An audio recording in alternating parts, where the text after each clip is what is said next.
Hi అండి, welcome to ఆన్యా foods. ఈరోజు recipe వచ్చేసి సొరకాయ నిలువ పచ్చడి అండి. దీనికోసం 400 గ్రాముల సొరకాయ ముక్కల్ని ఇలా తీసుకున్నానండి.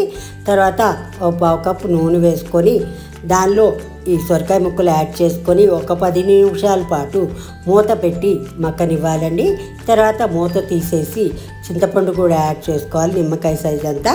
తర్వాత కొన్ని మెంతు గింజలు ఇలా ఫ్రైయింగ్ పాన్లో వేయించుకున్నానండి. ఈ ఫ్రైయింగ్ పాన్ తీసుకోండి, చాలా ఉపయోగకరంగా ఉంది. ఇది 10వ నెంబర్ అయితే మనకి సైజ్ బాగా ఉపయోగపడుతుంది కనుక తప్పకుండా ట్రై చేయండి.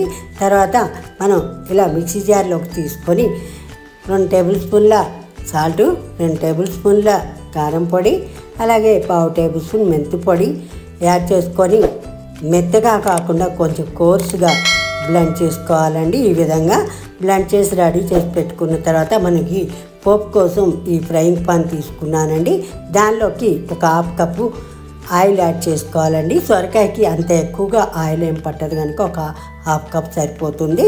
తర్వాత 1 టేబుల్ స్పూన్ ఆవాలు, 1 టేబుల్ స్పూన్ జీలకర్ర, 4-5 ఎండుమిర్చి, 5-6 వెల్లుల్లి రెబ్బలు కూడా యాడ్ చేసుకోవాలండి. యాడ్ చేసుకొని ఫ్రై చేసుకున్న తర్వాత ఒక హాఫ్ టేబుల్ స్పూన్ పసుపు యాడ్ చేసుకోవాలండి. ఇలా పసుపుని ఒక హాఫ్ టేబుల్ స్పూన్ యాడ్ చేసుకున్న తర్వాత అలాగే హింగ్ పౌడర్ కూడా ఒక హాఫ్ టేబుల్ స్పూన్ యాడ్ చేసుకుంటే పచ్చడికి చాలా టేస్టీగా ఉంటుంది. చల్లారిన తర్వాత ఈ పోపుని పచ్చడికి యాడ్ చేసుకొని తర్వాత దీన్ని ఒక ఎయిర్ టైట్ కంటైనర్లో పెట్టుకుంటే 1 సంవత్సరం పాటు తప్పకుండా నిలువ ఉంటుందండి. కనుక ఈ వీడియో నచ్చినట్లయితే సబ్స్క్రైబ్ మై ఛానల్.